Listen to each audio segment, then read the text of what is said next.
రాజుకి shopping mall income tax office ప్రక్కన వివి మహల్ దగ్గర తిరుపతి ఆంధ్రప్రదేశ్. కారు ప్రమాద ఘటనలో 9 మంది మృతి చెందినటువంటి ఘటన ఇప్పుడు సంచలనంగా మారింది.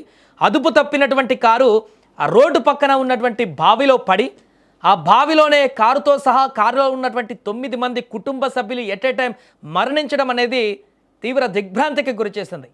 ఇది మహారాష్ట్రలోని నాసిక్ జిల్లాలో చోటు చేసుకుంది ప్రమాదం. శుక్రవారం రాత్రి జరిగినటువంటి ఈ ఘటన పట్ల ఇప్పుడు మహారాష్ట్ర ముఖ్యమంత్రి కూడా స్పందించడం జరిగింది.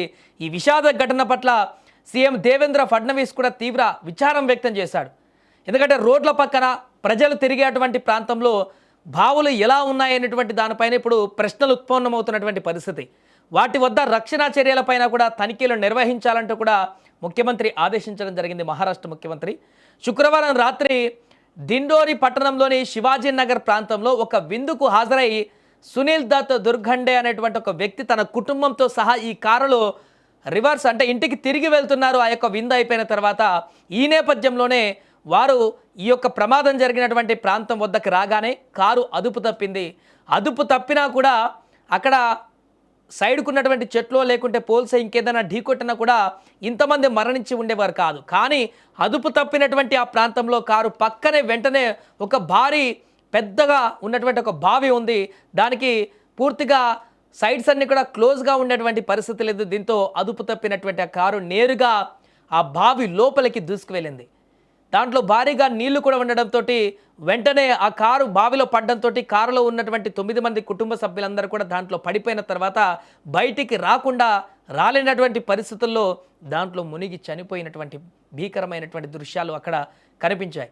ఇక ఈ వెంటనే ప్రమాదం జరిగిన వెంటనే బావిలోకి కారు దూసుకువెళ్ళిన తర్వాత వెంటనే స్థానికుల సమాచారంతో అక్కడికి చేరుకున్నారు పోలీసులు. 2 క్రేన్లు గజ ఈతగాలతో నైటే సహాయక చర్యలను ముమ్మరం చేశారు. కారును అందులో ఉన్నటువంటి వారిని వెలికి తీశారు.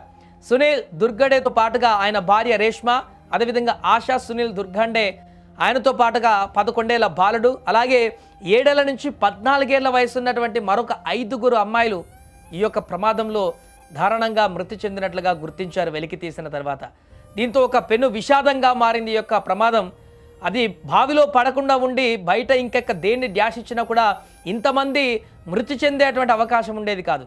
మొత్తం కుటుంబం మొత్తం కూడా ఇప్పుడు చెదిరిపోయేటువంటి పరిస్థితి ఉండేది కాదు. కేవలం ఆ రోడ్డు పక్కన ఇంత పెద్ద బావి నిర్మించి ఉండడం, దానికి చుట్టుపక్కల కూడా ఎలాంటి ప్రహారీ గోడలు పెద్ద ఎత్తున లేకుండా ఉండడం, రాత్రి సమయంలో ఇతర ప్రాంతాల నుంచి వచ్చేటువంటి వ్యక్తులకు అక్కడ బావి ఉంది అనేటువంటి విషయాన్ని ఎవరు కూడా గుర్తించలేనటువంటి పరిస్థితులు ఉండడం, ఇవన్నీ కారణంగా ఆ యొక్క కారు కూడా డ్రైవర్కి అదే టైంలో అక్కడ అదుపు తప్పి దాంట్లోకి దూసుకు వెళ్ళడం, ఇలాంటి కారణాల చేత ఈ యొక్క భారీ ప్రమాదం చోటు చేసుకుంది.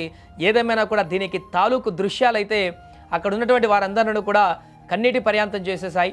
వారందరినీ కూడా వెలికి తీసేటువంటి ప్రాసెస్లో అక్కడ గ్రామంలో ఉన్నటువంటి ప్రజలందరూ కూడా బావి దగ్గరికి వచ్చి వందల సంఖ్యలో గుమిగూడి అయ్యో పాపం అంటూ కూడా విలపించినటువంటి దృశ్యాలు కూడా అక్కడ కనిపించాయి. కుటుంబమే మొత్తం ఒక ప్రమాదంలో ఛిద్రమైపోయినటువంటి ఈ దృశ్యాలు అక్కడ ప్రతి ఒక్కరిని కూడా కలిచివేస్తున్నాయి. మహారాష్ట్ర వ్యాప్తంగా కూడా ఈ ప్రమాదానికి సంబంధించినటువంటి చర్చ కొనసాగుతుంది.